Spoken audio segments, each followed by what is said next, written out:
هكذا انتهينا من جرد البضاعة يا محمود. نعم يا سيدي.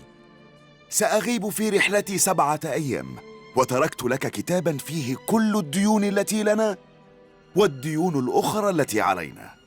سأجعله معي دائما. إذا جاءك أحد من الدائنين فادفع له فورا. وماذا عن المدينين؟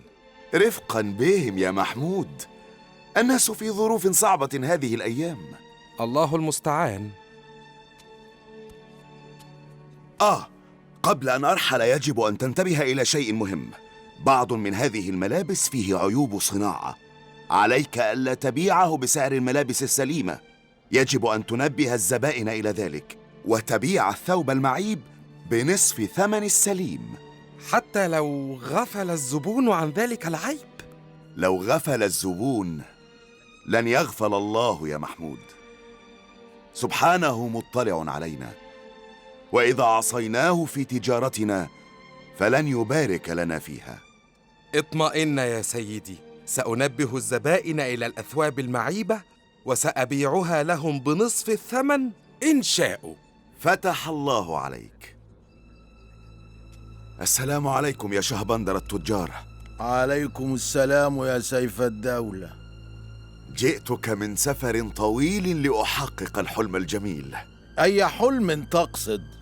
البضاعة التي وعدتني أن تبيعها لي. كان موعدك معي منذ أسبوع، لقد تأخرت عني كثيرا، ولكن جاءني تاجر بالأمس وبعتها له. ولماذا لم تنتظرني؟ ظننت أنك لن تأتي، واحتجت ثمن البضاعة في صفقة أخرى. ومتى الصفقة القادمة؟ بعد 6 أشهر بإذن الله. وماذا أفعل في الأشهر ال6؟ إنما لدي من بضاعة لا يكفيني سوى شهر واحد، فهل أغلق محلي وأبقى في بيتي منتظرا الصفقة القادمة؟ قل لي، ما ثمن هذا الثوب؟ هذا الثوب ب2000 درهم. كثير، ثمنه باهظ جدا. بل يستحق أكثر من ذلك. انظر إلى نسيجه ودقة صنعه. أشتريه منك ب1000 درهم. لا والله لا يكون. أنا ضيفك وعليك إكرامي، والقافلة سترحل بنا حالا عائدة إلى اليمن. من أجل الضيافة سأعطيه لك ب1500 درهم. أقل من ذلك سيعاقبني سيدي صاحب المحل. حسنا، هذه 1000 وهذه 500 درهم. وهذا هو الثوب. مبارك عليك. سأسرع لألحق بالقافلة. تعود سالما غانما بإذن الله. ما هذا؟ يبدو أنني بعت للرجل ثوبا من الأثواب المعيبة. حقا إنه منها. يا لك من أحمق يا محمود. ماذا ستقول لسيدك عندما يعود؟ الطعام يا أبي. لست جائعا. أنت لم تأكل منذ عدت من السفر. ضاعت الصفقة يا أسماء. قدر الله يا أبي. تكاسلت حتى ذهبت البضاعة لتاجر غيري. لا والله، ما دام في العمر بقية فلتنتظر صفقات أخرى بإذن الله. الصفقة القادمة بعد 6 أشهر. هكذا قال شهبندر التجار، ولكنك لا تدري ماذا يخبئ الله لك. ماذا تقصدين؟ ربما تأتيك صفقة أخرى من حيث لا تحتسب. وماذا أفعل حتى يتحقق هذا الحلم الصعب؟ تعود إلى محلك من الغد وتمارس عملك. ستنفد البضاعة قبل شهر، وسأغلق المحل رغما عني.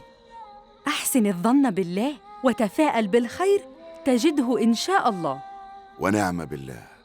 أنت يا أبي الذي علمتني أن مع العسر يسرا، وما اجتمع عسران على يسر واحد. معك حق، هكذا قال الله ورسوله. وصدق الله ورسوله.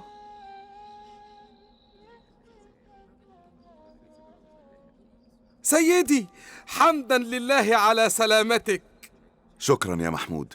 قل لي كيف سار العمل في غيابي؟ صار ب1000 خير. بعت نصف البضاعة تقريبا. نصف البضاعة في 10 أيام فقط؟ ظننتك ستسعد بهذا الخبر. كنت سأسعد لو عدت ببضاعة غيرها. لا يعلم الغيب إلا الله. دع عنك حزنك وتعال نبيع ما تبقى لدينا حتى يرزقنا الله بغيرها. هل بعت الثوب الذي كان معلقا هنا؟ ها؟ نعم. بكم بعته؟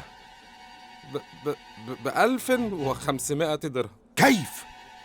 إنه ثوب معيب ولا يستحق سوى ثلث هذا الثمن تقريبا.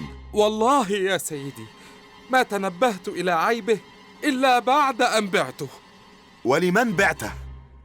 لرجل يهودي ليس من أهل المدينة. دلني على مكانه. لا أعرف له مكانا. لابد أنه سيكتشف عيب الثوب ويعود إلينا ليسترد حقه. حينها ستقسم له إنك لم تقصد خداعه. هذا لو عاد أصلا. ماذا تقصد؟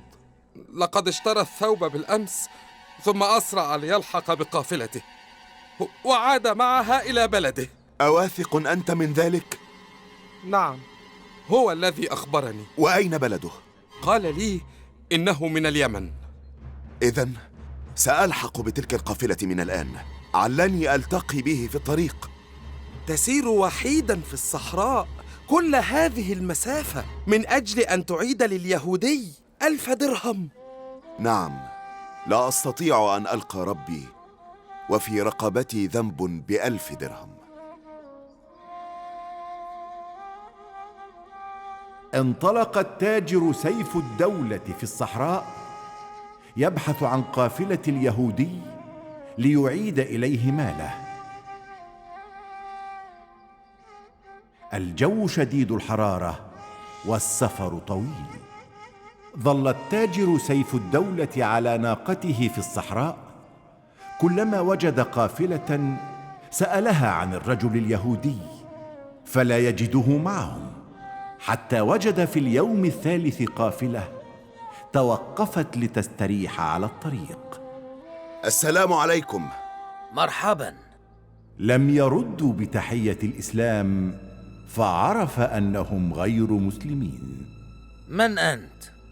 أنا تاجر من الشام وأبحث عن رجل يهودي. كلنا يهود. إذن ربما أجده بينكم. من هو؟ شخص اشترى ثوبا من دكاني باعه له مساعدي قبل أن ترحل القافلة بلحظات عائدة إلى اليمن. قافلتنا عائدة فعلا إلى اليمن. حمدا لله. لم يكن يعرف مساعدي أن الثوب معيب وأريد أن أعطيه فرق السعر. يا رفاق، هل بينكم من اشترى ثوبا من الشام قبل أن ترحل القافلة بلحظات؟ نعم أنا. بكم اشتريته؟ ب1500 درهم. الحمد لله أني عثرت عليك أخيرا. إنه ثوب معيب وهذه 1000 درهم لك، فرق السعر بينه وبين الثوب السليم. ولكني لم أجد به عيبا. وكذلك مساعدي، ولهذا باعه لك معتقدا أنه سليم. وهل خرجت من الشام تبحث عني طيلة هذه الأيام وتتحمل كل هذه المشقة من أجل 1000 درهم؟ بل من أجل أن أعطيك حقك ولا أحمل ذنبك إلى يوم الحساب. والله ما رأيت أحدا في خلقك. ما الذي دفعك إلى هذا؟ ديني الإسلام. قال الله في كتابه الكريم: ويل للمطففين الذين إذا اكتالوا على الناس يستوفون وإذا كالوهم أو وزنوهم يخسرون. صدق الله العظيم. ما أجمله من كلام. وقال رسول الله صلى الله عليه وسلم: من غشنا فليس منا. أراك ساكتا، مد يدك وخذ نقودك. والله لا أدري ماذا أقول لك بعدما أخجلتني بصنيعك وجميل كلامك. ماذا تقصد؟ لقد أعطاني مساعدك ثوبا معيبا وأعطيته دراهم مزيفة. مزيفة؟ اعتمدت على أن القافلة ستغادر في الحال ولن يجد فرصة كافية لاكتشاف زيفها. يا الله. ولما رأيتك الآن اعتقدت أنك تعقبتني لتردها لي وتأخذ ثوبك، وخشيت الفضيحة أمام رفاقي. ولماذا اعترفت لي الآن بأنها مزيفة؟ لما رأيت حسن خلقك خجلت من سوء خلقي. حسن خلقي ليس من نفسي، أنا أيضا كنت أزيف وأغش في تجارتي حتى هداني الله وصرت أتعامل مع الناس بتعاليم الإسلام. إذن سأرد إليك ثوبك، وسأزيدك فوق ذلك بأن أدخل في هذا الدين الذي جاء بك إلي الآن. تدخل في الإسلام؟ نعم، أشهد أن لا إله إلا الله وأن محمداً رسول الله. أسلم اليهودي وترك قافلته. عاد مع التاجر سيف الدولة إلى الشام ليعلمه تعاليم دينه الجديد. وعده التاجر سيف الدولة أن يجد له عملاً في مدينته. وبعد وصولهما بأيام قليلة أرسل الشهبندر إلى التاجر سيف الدولة يخبره أن بضاعة جديدة قادمة إليه في الطريق، وسوف تعوضه عن البضاعة القديمة التي راحت لتاجر غيره. وعرف التاجر سيف الدولة ساعتها أن الله أراد أن يجازيه خيراً على صنيعه وأمانته مع اليهودي الذي أسلم على يديه بفضل الله.